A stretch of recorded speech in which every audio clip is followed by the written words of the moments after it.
Bonjour. Je voudrais faire une remarque qui porte à la fois sur les interventions du docteur Jacques Matteux et du professeur Viala à propos du flou qui semble exister entre, d'une part, l'amélioration esthétique et, d'autre part, la notion de soin au sens curatif. En 2012, l'éminent médecin et grand économiste Jérôme Cahuzac a quant à lui tranché la question, puisqu'il a assimilé cette amélioration esthétique à une prestation de service et non plus à un soin. Il y a eu là-dessus un corollaire qui a permis à l'administration fiscale de soumettre cette activité, au contraire de la médecine, à la taxe à la valeur ajoutée. C'est une simple remarque, je ne vous pose pas de questions.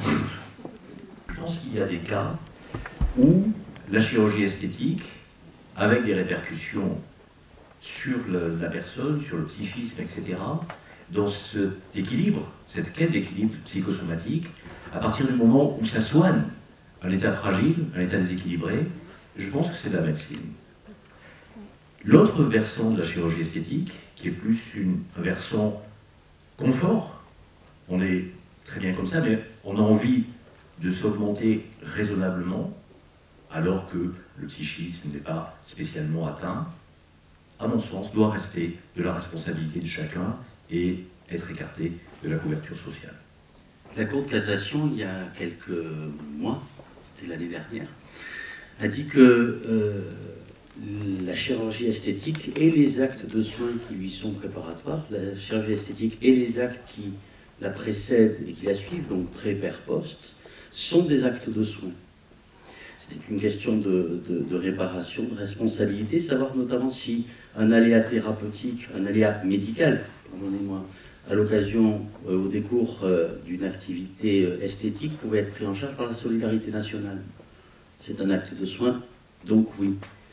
Et c'est le législateur qui, dans la loi de finances pour la sécurité sociale, est revenu sur cette position en disant, non pas que ça n'est pas un acte de soin, mais que ça ne relève pas de la solidarité nationale.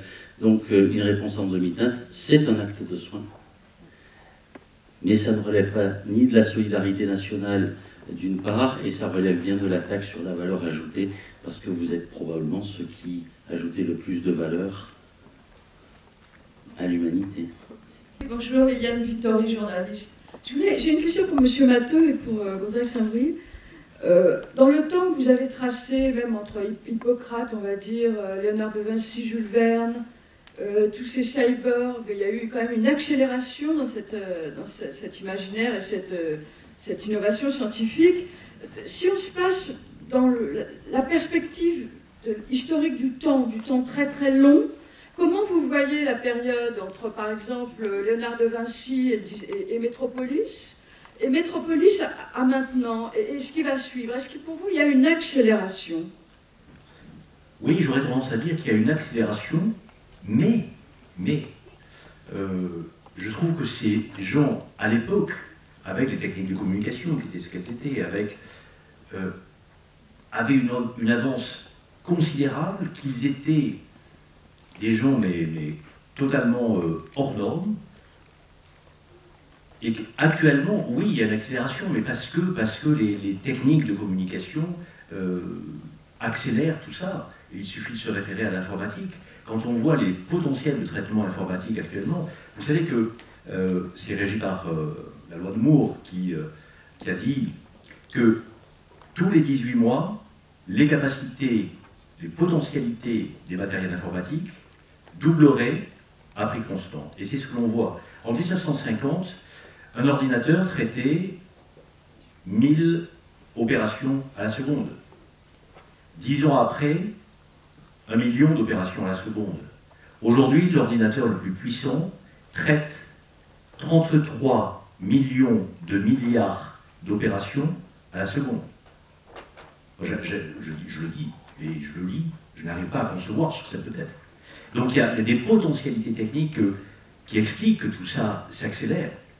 Et je trouve qu'à l'époque, avec la technique qui, on l'observe parfois, était quand même dans certains domaines plus avancée qu'on ne le croit, ces gens-là ont eu une production, une rapidité d'esprit extraordinaire.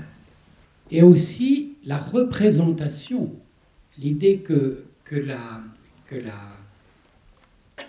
dissection faite par Rabelais précède de peu le tableau de Rembrandt, qui la représentation, c'est quand même assez extraordinaire. Regardons par exemple quelle est la destinée du tableau de la Joconde.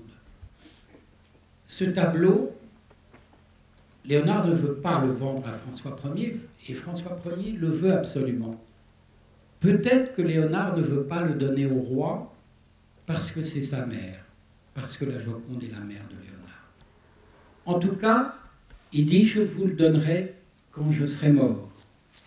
Et la Joconde se retrouve dans la salle de bain de François Ier à Fontainebleau, dans la salle des bains, où il avait tous ses tableaux autour, ce qui était dangereux, puisque l'humidité pouvait abîmer les toiles.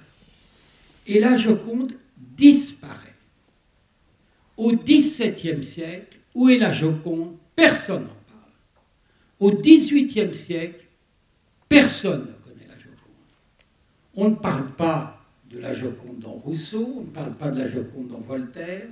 Il faut que le romantisme arrive pour que renaisse la Joconde. Pourquoi?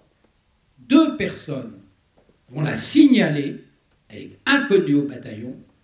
Premièrement, Baudelaire, dans un poème qui s'appelle « Les Phares », il parle de ce sourire mystérieux.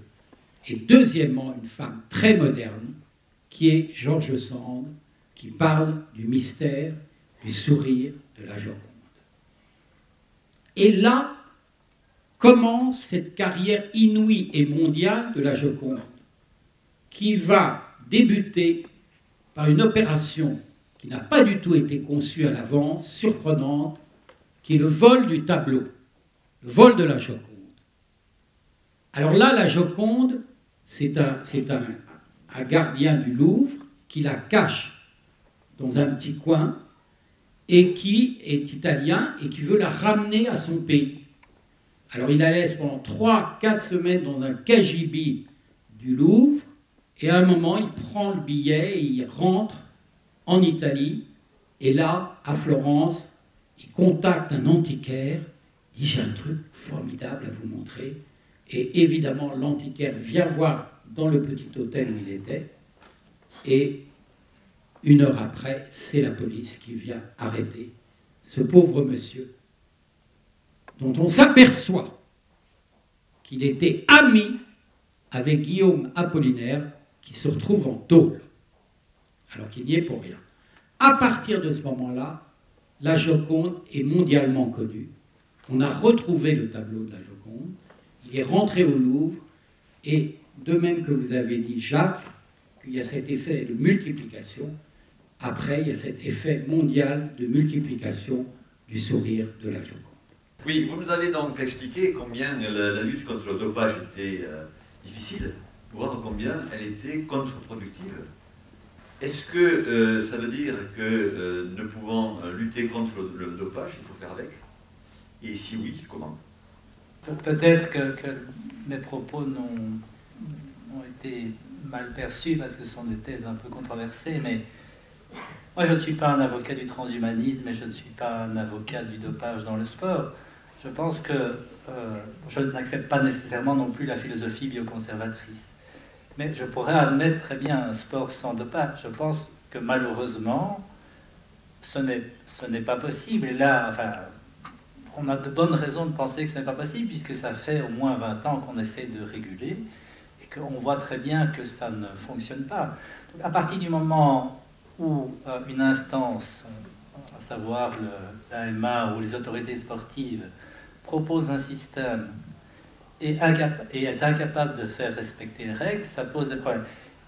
Et donc, mon seul propos ici, c'est de réouvrir le débat sur la question du dopage, parce qu'on ne peut pas être critique. C'est très difficile d'être critique par rapport à cette position de l'AMA et par rapport au fait que le dopage c'est quelque chose qui n'est pas bien. Mais ce sont les sportifs de haut niveau qui souffrent de cette situation, parce qu'ils sont coincés dans ce double système de règles, les règles officielles, avec cette éthique naturaliste, et puis les règles officieuses, s'ils veulent continuer à être sportifs. Alors je pense qu'il faudrait, moi je n'ai pas de solution miracle, je pense qu'il n'y a pas vraiment de bonne solution. Je pense qu'il faudrait redonner la parole aux sportifs, parce qu'un sportif de haut niveau ne peut pas s'exprimer librement sur ces questions. S'il s'exprime librement, moi en tant que philosophe, je peux parler plus ou moins librement, je ne vais pas avoir de gros ennuis, mais si un sportif de haut niveau comme Noah, même quand il était retraité déjà au niveau sportif, quand il s'exprime, ça crée à chaque fois un scandale. Même quand Samaranch, le président du CIO, a dit que ce n'était pas du dopage, à partir du moment où il n'y avait pas de risque pour la santé, il a créé un scandale. Et donc c'est très très difficile de parler de ce sujet. Encore une fois, pour résumer, je ne suis pas un avocat du transhumanisme, je suis simplement un adepte de la philosophie libérale. Je pense qu'un sport sans dopage me conviendrait tout à fait. Malheureusement, c'est impossible. Comme c'est impossible, je pense qu'il faut réfléchir à nouveau à cette question de la régulation du sport de haut niveau.